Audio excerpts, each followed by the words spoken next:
Good morning from Westmount area, Philadelphia. This is Jessica Dore. I am going to be reading the May 2019 Tarot Offering by request. I've had several people kind of over the years as I've been doing these ask for me to put out audio of myself reading the text for the offerings that I do each month, which include just some writing that I do about 6 cards that I pull for the month ahead. So this month, for the month of May 2019, I've pulled the Knight of Cups, Judgment, 6 of Swords, 10 of Swords, 4 of Swords, and Death. And I'll try to describe the cards a little bit in the reading as I go through.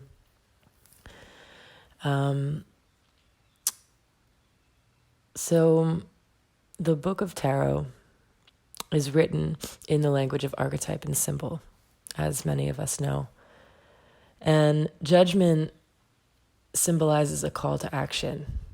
There's a visual of an angel blowing a trumpet-like instrument in the sky, and then there's multiple people, sort of looks like they're being raised from the dead almost, coming out of these boxes in the water, answering the call of this angel. So Judgment is symbolizing a call to action. It's a thing that motivates change, a value, a vision, a quest, a dream life. Judgment is the thing that makes us want to do the hard work of changing, because we know that a new life awaits us when we do. Change is said to occur in stages. First, we don't know that change is needed. Then we realize something isn't working, sometimes through a blinding revelation, and sometimes through a gradual tiring of the way that things are. Then we set intentions, gather resources to support the changes that we're hoping to make. And then we take action. We focus on sustaining the change after that and focus on preventing relapse. And relapse is very common, and I think it's worth noting here that it really is, it's built into the model of change, actually. If you look at change models that have been used in behavioral health settings, spaces that are focused on behavior change, addiction recovery, relapse is sort of drawn into the process as part of it. It's normal, and I think that's important. I think it's worth noting that our intense fear of and judgment of relapse is often counterproductive for recovery and change. The magic happens in the action stage. And here I'm referring to the Knight of Cups, because in tarot, all of the knights are about action. And the Knight of Cups shows a character riding a horse, and the horse is stepping. So it's moving forward. The knight is wearing a gown with fish on it and holding a cup, and there's a river flowing in front of them. It looks like they're perhaps about to cross the river. So the magic happens in this stage, in the action stage. Most people don't spend a lot of time here in the action stage, which is why when you're in it, you might feel profoundly alone. It's a hard space to be, and so it's not a space that people tend to spend a lot of time in. But the rewards for moving successfully through it are often the greatest. Intention setting is another sort of phase of change, right? The preparation stage. And this is an important stage, but one that realistically demands less of us than action does. Most of us take comfort in the practice of setting intentions and planting metaphorical life seeds at the new moon, for instance. We enjoy reflecting on what has come to fruition at the full moon and find the process of identifying what might need clearing cathartic. These are representing parts of the process of change that are sort of the pleasant parts. These are the parts where we decide what we want to do, we set our intentions, and then later we enjoy what has come to fruition. But as for the steady, committed work of tending, checking, watering, fertilizing, pruning, All of that gets done or doesn't get done, gets neglected in the waxing and waning stages, right? The pleasant aspects of the new and full moons are necessarily dependent on what happens during the interim phases, at the quarter moons, the half moons. These moons get less attention culturally than the new and full ones do, but they're critical. They're so critical, like the action stage of change. Though the Knight of Cups specifically emphasizes feelings, the Knights in Tarot are all about action, as I mentioned earlier. And when we decide to stop using a behavior that has helped us avoid something we're scared of, or even when we decide to start using a behavior that we were afraid to do because doing it would require feeling something that we were afraid to feel, we tend to feel worse before we feel better because simply we're no longer avoiding. If you're familiar with the poem, The Guest House, I'm going to make a little reference to that poem here, that what we're doing when we're making change is we're basically sending out an open invitation to the house guests whose company we despise, the emotions, the thoughts, the feelings, the ones that we least like. When they arrive, it's not uncommon for us to feel panicked, to wonder if change is really what's needed. Do I really need to be doing this? Maybe if I'm more patient, maybe if I only drink on weekends, maybe if I learn to appreciate the moment, maybe if I master the art of non-attachment, maybe if I only buy things on sale, maybe if I do a backflip, maybe then I can go back to the old way without self-destructing. This is where the bargaining happens, when we start making the change and the feelings start coming up. If you've recently tried doing something different and find yourself toying with the idea that maybe the old way wasn't so bad after all, this is all normal. It's in the action stage that our poor, frightened egos begin the mad scamper to find a trap door out of the discomfort, to dead the pain with the old behavior because it's more than we'd bargained for. That old behavior has become a pattern exactly because it is so effective in numbing the pain or helping us to avoid the pain. So we go to it time and time again. And then when we make the change, we might realize that the backlog of unfelt feelings is greater and more overwhelming than we had expected. We might realize that the things we were afraid to make contact with are more prickly and more ugly and more hideous than we knew. We knew we didn't want to feel them, but we didn't know just how scary they really were, right? I think the bargaining piece of the action stage stems in part from the fact that we're really conditioned to associate difficult feelings with something being wrong and in need of fixing. We live in a culture that is obsessed with happiness. Happiness is the goal of life. Everything, for marketing reasons, right? Every products rely on selling us that goal of happiness. If you buy this thing, then you will be happy. Sadness, grief, loneliness, anxiety, those don't really work for marketing purposes, right? So, part of this bargaining piece of the action stage is coming from this conditioned association with feeling difficult things as there is something wrong. There's something wrong with me, and there's something wrong with this feeling, and it needs to be fixed. But it's also that, as a very dear friend of mine, Carolyn Lazard, writes in their essay, The World is Unknown. Here's the quote: "The thing about pain is that it's pain. It is a generative sensation because it always, without a doubt, motivates you to get away from it, to end it by any means necessary." That's the end of the quote. It's kind of like it's an inherent thing about pain that we want to get away from it. So it's a mistake to underestimate this drive to seek pleasure and to avoid pain. This thing that kind of underlies the behaviors that we use to avoid discomfort and to chase pleasure. It's a shared vulnerability that we have as humans. None among us are immune to it. there's nothing wrong with us for not wanting to sit in pain. That's normal. So if you've stopped doing a thing that's been helping you avoid grief, loneliness, existential dread, flashbacks, nightmares, social anxiety, if you've stopped doing a thing that's helping you avoid that, those feelings are going to come up now. And it's your work to tend to them with kindness and curiosity.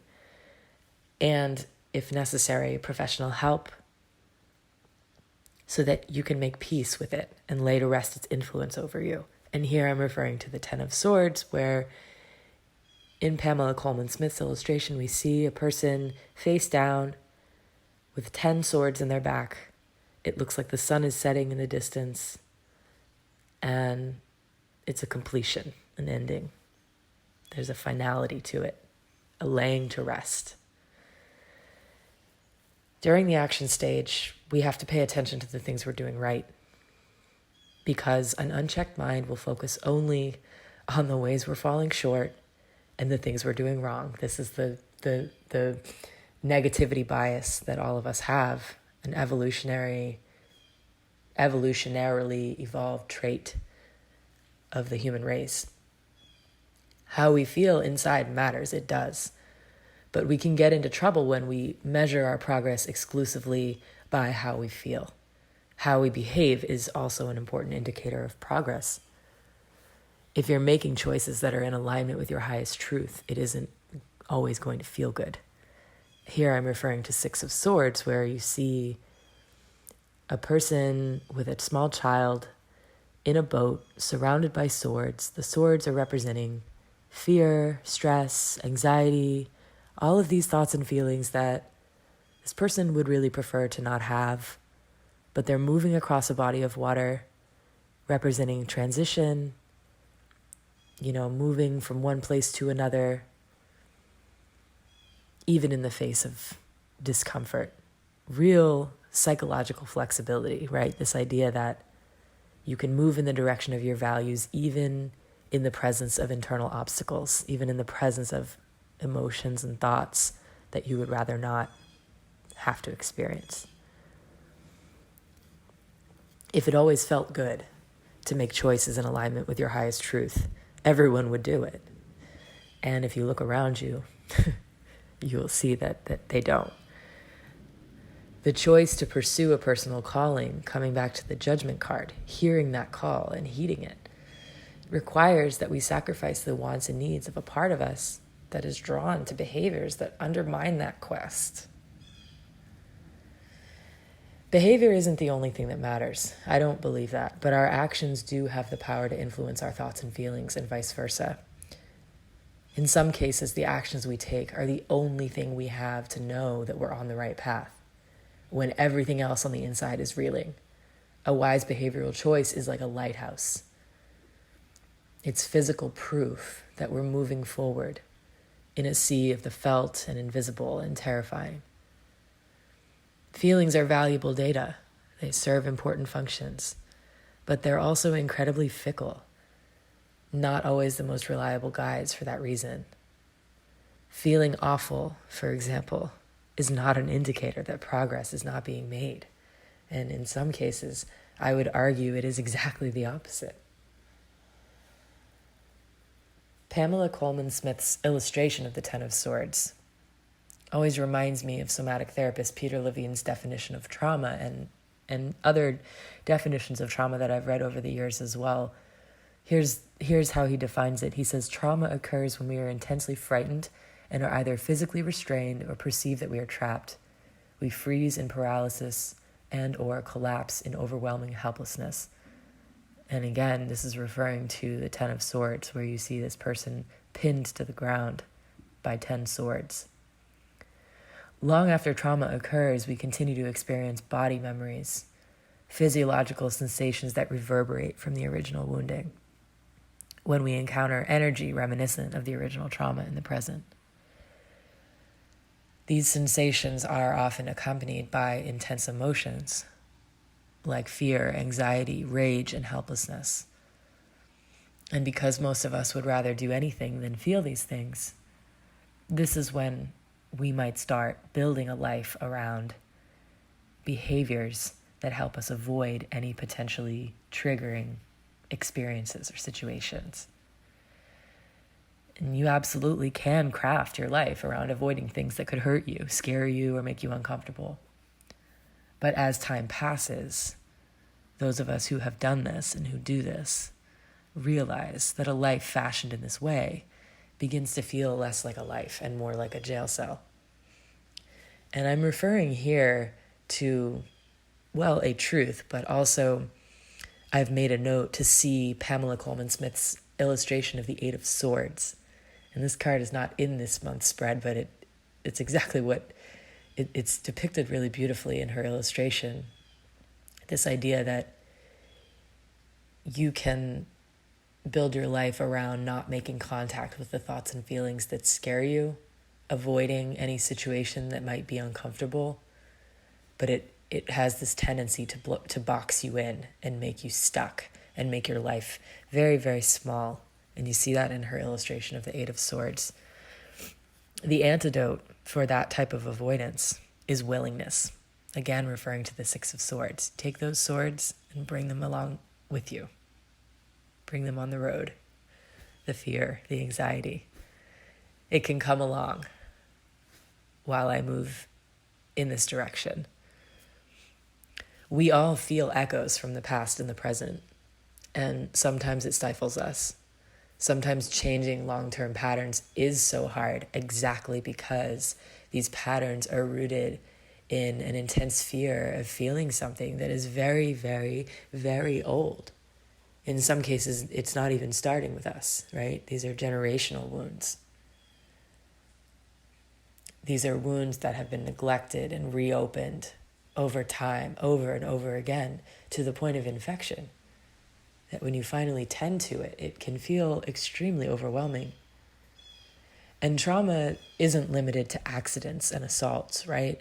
An adult who experienced chronic loneliness as a child could have a physiological reaction to being alone, rooted in the sustained relational trauma of being unseen over many, many years, of developing, coming of age without ever being seen.